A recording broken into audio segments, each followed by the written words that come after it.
मालिक हम जा रहे हैं गाँव। विभोर, विभोर, विभोर। ये मालकिन चिल्लाते क्यों गई है?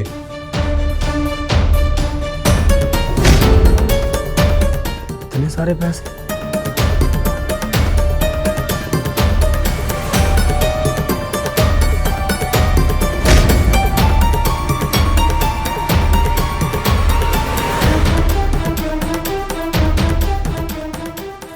ये देखो, हमारे घर का नौकर चोरी करके भाग रहा है ये।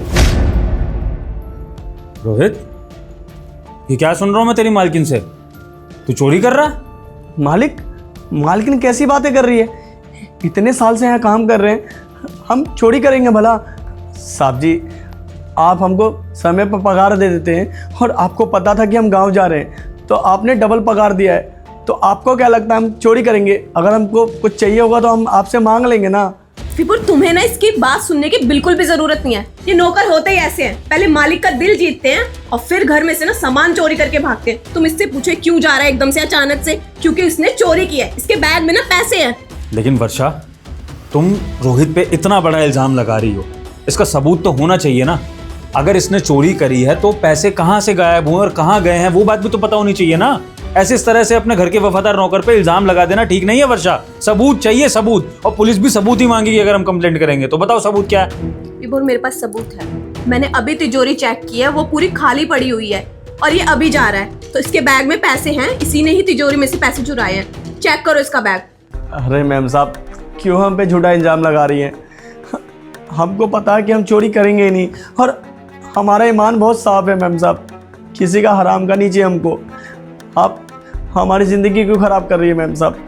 और बड़े मालिक की नज़र में क्यों गिरा रही है हमको? मैम साहब, आपको हमसे दुश्मनी क्या है ये तो बताइए। आप ऐसा क्यों कर रही है, क्यों बोल रही है ऐसा? देख रोहित, मैं ऐसा नहीं कह रहा हूँ कि तूने चोरी करी है, लेकिन तेरी मेम साहब तेरे पे पहली बार चोरी का इल्ज़ाम लगा रही है, जो कि बहुत संगीन इल्ज़ाम है। तो ऐसे तो नहीं लगा रही होगी, कोई तो बात होगी। तो एक काम करते हैं, अगर तेरी मालकिन को शक है कि तेरे बैग में पैसे हैं तो तू इस डाउट को क्लियर कर दे। तू बैग चेक करा दे और अपनी मालकिन को मुझे क्लियर कर दे कि तूने चोरी नहीं करी है। बात ही खत्म हो जाएगी। बता, करवा दे चेक। क्या साहब जी, आप हमारी तलाशी लोगे? आप भूल गए कि हम कितने ईमानदार हैं और आप हम पे शक कर रहे हो साहब जी? ये हमको अच्छा नहीं लग रहा। रोहित, मैंने नहीं कहा है कि तूने चोरी करी है। मैं ये कह रहा हूँ कि अपनी मालकिन का शक दूर कर दे कि तूने चोरी नहीं करी है। और अगर तू अपना बैग चेक करा देगा तो क्या घिस जाएगा? तू जानता है ना तूने चोरी नहीं करी है, तो तुझे बैग चेक कराने में प्रॉब्लम क्या? गलत साबित करना अपनी मालकिन को और मुझे।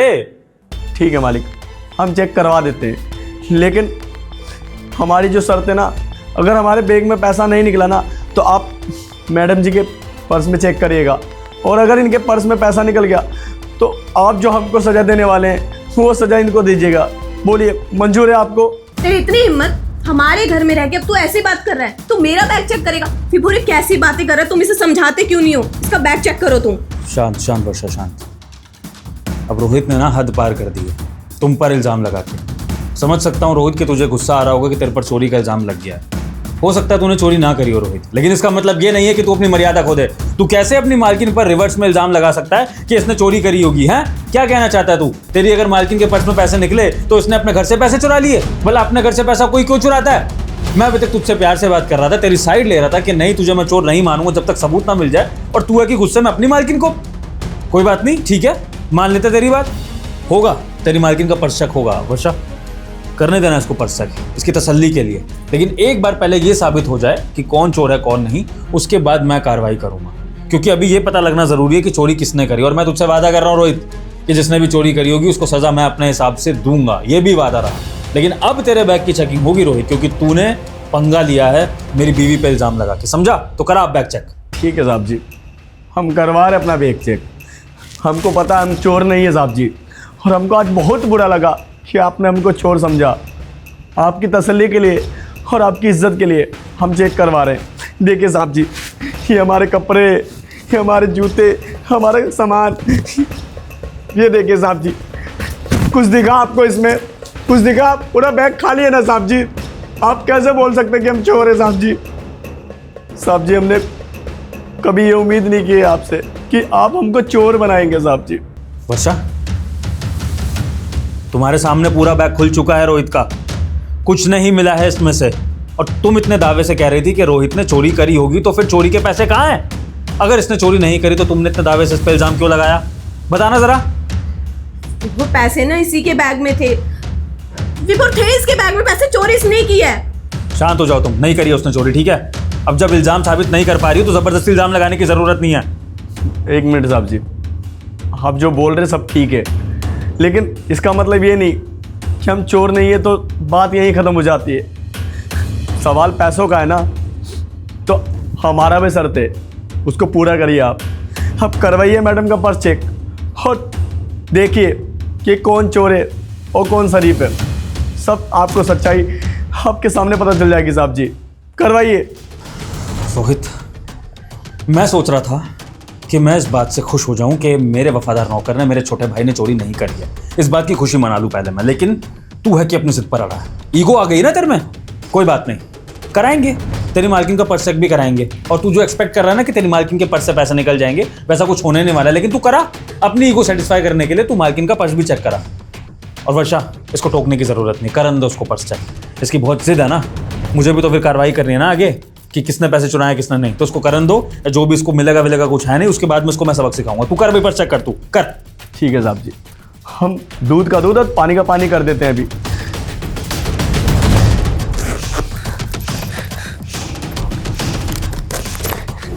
ये देखिए साहब जी, पूरे आपके 1 लाख रुपए जो हमने ही चुराए थे। अच्छा, 1 लाख रुपए तुम्हारे पर्स से निकले हैं?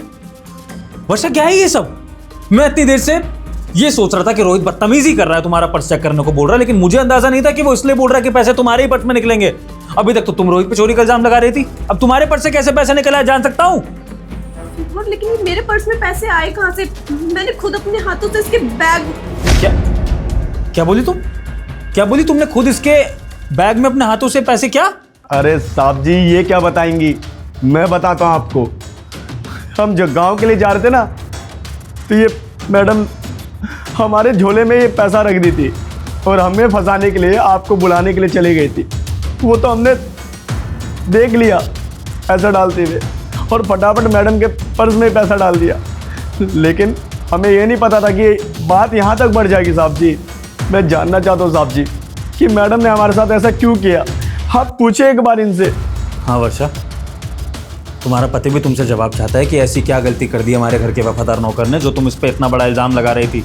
आखिर तुमने इतनी बड़ी साजिश क्यों रची इसके खिलाफ? मैं जान सकता हूँ? जो वफादार नौकर भाग भाग के हमारे सारे काम करता है, ईमानदारी से काम करता है, तुमने उस पर इतना बड़ा इल्जाम क्यों लगाया वर्षा? हाँ, मैंने लगाया इल्जाम। मैंने इसलिए लगाया क्योंकि इस नौकर का ना कोई स्टैंडर्ड नहीं है हमारे घर में रहने के लिए। इसके कपड़े देखो यार, कितने मैले हैं, ऐसा लग रहा है मिट्टी में लौट के आया है। और जब मैं अपने फ्रेंड्स के पास जाती हूँ, वो हमेशा यही बोलती थी कि तेरा नौकर कितना बदसूरत है, कोई स्टैंडर्ड नहीं है उसका, कोई स्टेटस नहीं है। कोई अच्छा सा नौकर रखो जो तुम्हारे घर के लायक हो, पर इसका कोई स्टेटस नहीं है विभोर। इसलिए ये मैंने चाल चली ताकि ये घर से ना निकल जाए, क्योंकि तुम तो इसे निकालने वाले हो नहीं, तुम इसे अपना छोटा भाई मानते हो, इसीलिए मुझे ये सब करना पड़ा। मैम साहब, बस इतनी सी बात थी। अगर आप हमको पसंद नहीं करते, हमारी हरकतों को, हमारे पहनावे को, हमारी जुबान को, तो आप हमसे बता देती ना। अरे हम तो सोच रहे थे इस घर को अपना समझ के काम कर रहे थे, एक परिवार की तरह रह रहे थे, लेकिन हमको नहीं पता था कि आपको हम पसंद नहीं है, हमारे काम करने का तरीका पसंद नहीं है। अरे बता देती मैम साहब, हम ये घर छोड़ के कोई और घर पे काम कर लेते। लेकिन अगर जो आज आपने जो ये चीज़ें की ना, इसके वजह से हमारी ज़िंदगी खराब हो जाती मैम साहब। हमारे गांव में हमारी माँ है और कोई भी नहीं है, उनके इलाज के लिए हम यहाँ काम कर रहे हैं। अब अगर उनको पता चलता कि हम जेल में चले गए, वो तो बेचारी सुनते ही मर जाती। हमारे इस दुनिया में उनके अलावा कोई नहीं था मैम साहब। आपने बहुत बुरा किया मैम साहब हमारे साथ, और साहब जी हमको माफ़ कर दीजिए। आपको हम बड़ा भाई मानते थे और आपसे बदतमीजी करने लगे हम। अगर मैम साहब को हमारा यहाँ रहना पसंद ही नहीं है, तो ये रहा आपका पैसा, हम चले जाते हैं यहाँ से और दोबारा आप लोगों के घर में कभी नहीं आएंगे, भूल से भी इस घर के सपने नहीं देखेंगे। चलते हैं। अगर कुछ जाने अनजाने में हमसे गलती होगी ना, हमको माफ़ कर दीजिएगा। जा रहे हैं अपने गांव, वहीं खेती बाड़ी करेंगे साहब जी, दोबारा शहर का सपना नहीं देखेंगे। अरे नहीं रोहित, तुम क्यों माफ़ी मांग रहे हो? जिसकी गलती है माफ़ी तो उसको मांगनी चाहिए।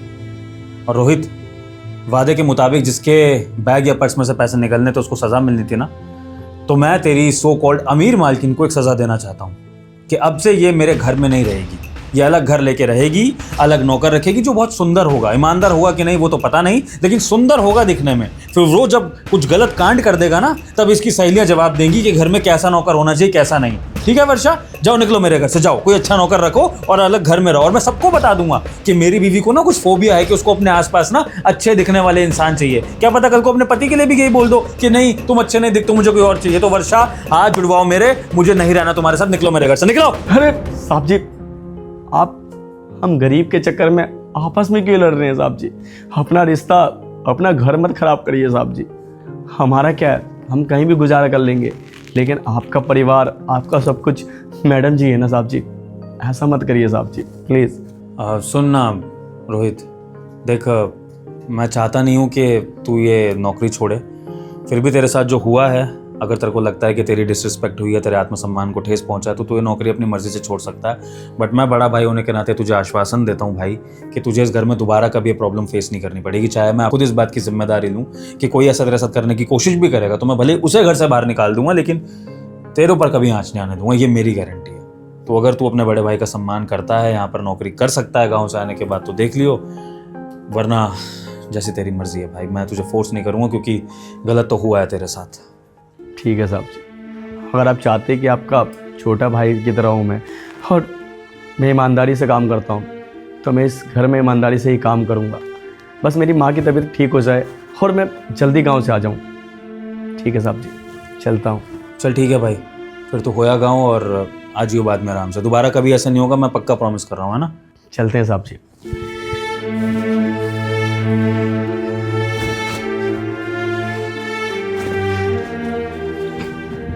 ठीक है साहब जी।